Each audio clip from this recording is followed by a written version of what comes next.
खाटू श्याम जी को भगवान श्री कृष्ण के कलयुगी अवतार के रूप में पूजा जाता है।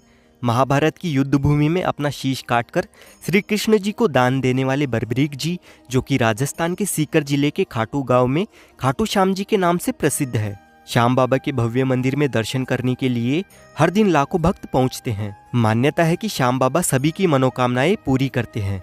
कहते हैं कि जब आप हर जगह से हार जाए तो एक बार इस दिव्य दरबार में जरूर आइए। यहाँ पर दर्शन करने से आपके सभी बिगड़े काम बन जाते हैं। जैसे जैसे कलयुग बढ़ रहा है वैसे ही श्याम बाबा के भक्त भी बढ़ते जा रहे हैं। जो कोई भी खाटू श्याम जी को दिल से अपना मान लेता है, खाटू नरेश उसके सारे कष्ट हर लेते हैं। तो खाटू श्याम जी के दर्शन करने के लिए आप कैसे आ सकते हैं? मंदिर में दर्शन करने के बाद आप और कौन कौन से दर्शनीय स्थल पर जा सकते हैं? खाटू में रहने की और खाने पीने की क्या क्या सुविधा उपलब्ध है? कितना आपका खर्चा हो सकता है? दर्शन और यात्रा में आपको किन किन बातों का विशेष ध्यान रखना है? इस खाटू श्याम जी की यात्रा में हम आपको संपूर्ण जानकारी देने वाले हैं, तो वीडियो को बिना स्किप किए पूरा जरूर देखना। तो चलिए हमारी यात्रा को शुरू करते हैं, लेकिन इससे पहले आप कमेंट बॉक्स में जय श्री श्याम जरूर लिखें।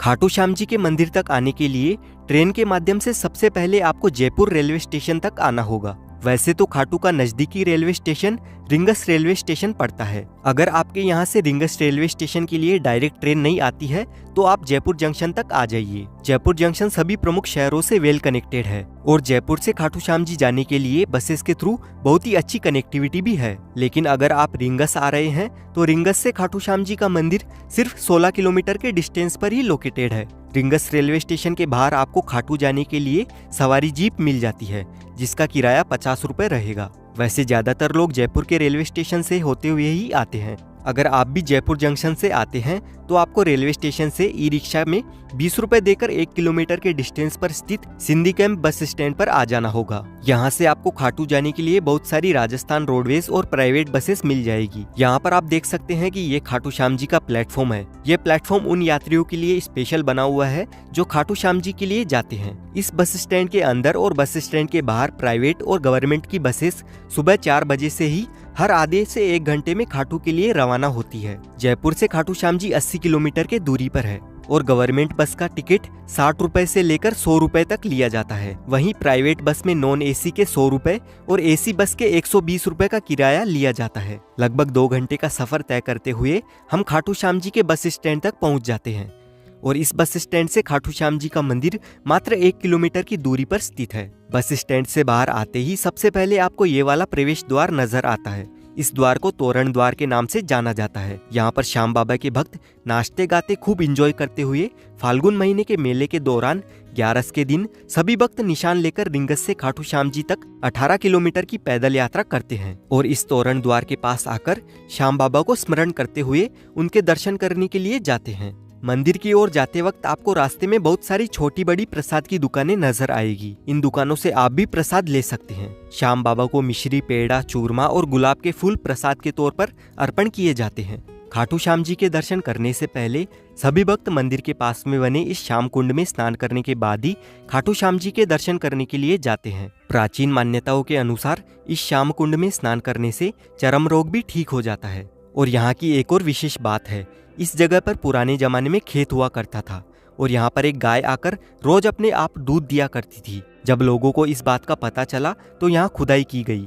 तब 30 फीट नीचे महाभारत कालीन बर्बरीक जी का शीश प्राप्त हुआ था। बाद में लोगों ने उस शीश को राजा रतन सिंह जी को सौंप दिया। फिर बाद में कार्तिक माह की एकादशी को शीश मंदिर में सुशोभित किया गया, जिसे बाबा श्याम के जन्मदिन के रूप में मनाया जाता है। मूल मंदिर 1027 में रूप सिंह चौहान और उनकी पत्नी नर्मदा कंवर द्वारा बनवाया गया था। अगर आप खाटू श्याम जी के दर्शन सबसे नजदीक से और अच्छी तरह से करना चाहते हैं तो बैरिकेड में बनी हुई सबसे पहली वाली लाइन में आपको जाना होगा। महाभारत काल में वनवास के दौरान जब पांडव अपनी जान बचाते हुए जंगलों में भटक रहे थे, तब महाबली भीम का सामना हिडिंबा से हुआ। हिडिंबा ने भीम के एक पुत्र घटोत्कच को जन्म दिया। घटोत्कच और उनकी पत्नी अहिलावती से बर्बरीक पुत्र हुआ। बर्बरीक बचपन से ही वीर योद्धा थे। उनको 3 अमोघ बाण चलाने का वरदान मिला हुआ था, जिससे वे तीनों लोकों में विजय हासिल कर सकते थे। क्योंकि बर्बरीक जी को देवी सिदम्बी और शिव जी से आशीर्वाद प्राप्त था। जब कौरवों और पांडवों के बीच में युद्ध होना था, तब बर्बरीक भी महाभारत के युद्ध में शामिल होना चाहते थे। ये इच्छा उन्होंने अपनी माँ मौरवी को बताई। माता मौरवी ने बर्बरीक की इच्छा स्वीकार करते हुए उनसे बदले में 2 वचन लिए। पहला, आप हारे का सहारा बनोगे, दूसरा, आपसे कोई दान मांगेगा तो आप मना नहीं करोगे। महाभारत की युद्ध भूमि में बर्बरीक जी आसानी से अपने 3 धनुष बाण से महाभारत का संपूर्ण युद्ध अपने खुद के बल पर जीत सकते थे। श्री कृष्ण जी के कहने पर अपना धनुष बाण चलाकर पीपल के वृक्ष पर जितने भी पत्ते थे सभी पत्तों पर बर्बरीक जी ने छेद कर दिया था और उस पीपल के वृक्ष का एक पत्ता श्री कृष्ण जी ने अपने पैरों तले छुपा कर रखा था, लेकिन उस पत्ते को भी छेद हो चुका था। आज भी वो पीपल का वृक्ष हरियाणा के कुरुक्षेत्र में मौजूद है और आज भी उस पीपल के वृक्ष में हमें छेद दिखाई पड़ते हैं। अगर बर्बरीक जी यानी खाटू श्याम जी महाभारत का युद्ध कौरवों के पक्ष में लड़ते तो अनर्थ हो जाता, क्योंकि कौरव वही हैं जिन्होंने भरी सभा में नारी का अपमान किया था। अगर महाभारत का युद्ध कौरव जीत जाते तो अधर्म की विजय हो जाती और भगवान श्री कृष्ण युद्ध का परिणाम जानते थे। उन्हें डर था कि कहीं पांडवों के लिए यह युद्ध उल्टा न पड़ जाए। इसीलिए भगवान श्री कृष्ण बर्बरीक को रोकने के लिए ब्राह्मण रूप धारण करके जब उनसे पूछा कि वो युद्ध में किसकी तरफ से लड़ने आए हैं, तो उन्होंने कहा कि जो पक्ष हारेगा वो उनकी ओर से लड़ेंगे। ऐसे में भगवान श्री कृष्ण ने बर्बरीक का शीश दान में मांग लिया। बर्बरीक जी बहुत ही बड़े दानी भी थे, तो उन्होंने ब्राह्मण को तुरंत अपना शीश दे दिया, लेकिन आखिर तक उन्होंने युद्ध देखने की इच्छा जाहिर की। श्री कृष्ण ने इच्छा स्वीकार करते हुए उनका सिर युद्ध भूमि के एक पहाड़ पर रख दिया। युद्ध समाप्त होने के बाद पांडव आपस में ही लड़ने लगे कि युद्ध की जीत का श्रेय किसे मिलना चाहिए। तब बर्बरीक ने कहा कि उन्हें जीत भगवान श्री कृष्ण की वजह से मिली है। तब श्री कृष्ण बर्बरीक के बलिदान से प्रसन्न हुए और उन्हें यह वरदान दिया कि कलयुग में आप खाटू में मेरे नाम से यानी श्याम के नाम से जाने जाओगे और जो भी भक्त हार रहे हैं उनका आप सहारा बनोगे। इसीलिए खाटू श्याम जी को हारे का सहारा बाबा श्याम हमारा ये भक्ति भाव से कहा जाता है। जब हम लाइन में लगकर आगे बढ़ रहे होते हैं तब हमारे ऊपर गुलाब जल का स्प्रे होता रहता है और श्याम बाबा के दर्शन हमें 1 से 1.5 घंटे में ही बड़ी आसानी से हो जाते हैं। खाटू श्याम जी के दर्शन करने के बाद अभी हम आ चुके हैं प्राचीन श्याम कुंड में।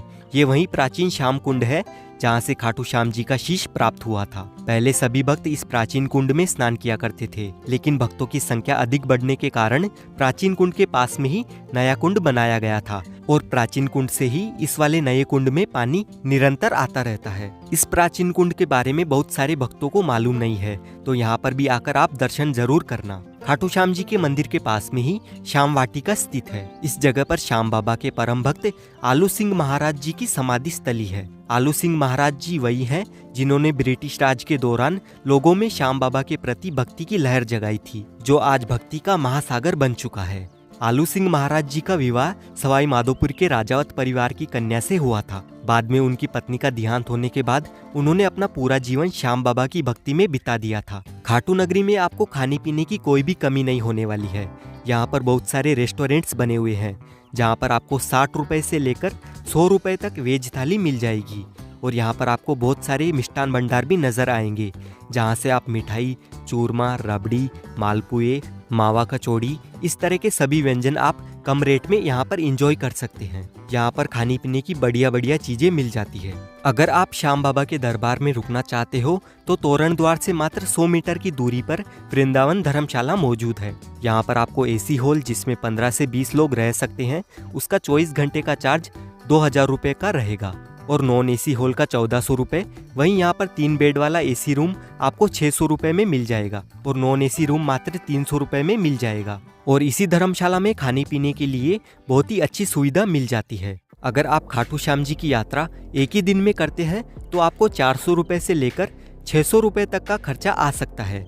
वहीं अगर आप होटल लेकर रुकते हैं तो खाटू श्याम जी में आपको 1000 रुपए से लेकर 1500 रुपए तक पर पर्सन का खर्चा आ सकता है। और वापस जयपुर या रिंगस जाने के लिए आपको खाटू श्याम जी के बस स्टैंड से हर आधे से 1 घंटे में बस मिल जाएगी। इसी के साथ हमारी खाटू श्याम जी की यात्रा संपूर्ण हो चुकी है। आई होप आपको ये वीडियो इन्फॉर्मेटिव लगी है। अगर आपको वीडियो अच्छी लगी है तो वीडियो को लाइक करें, चैनल को सब्सक्राइब कर ले। इस वीडियो की रिगार्डिंग आपका जो भी सवाल है आप कमेंट कर सकते हैं। साथ ही इस वीडियो को अपनी फैमिली, फ्रेंड्स या आप जिस किसी के साथ में भी बाबा के दरबार में आना चाहते हैं उनके साथ शेयर जरूर करें।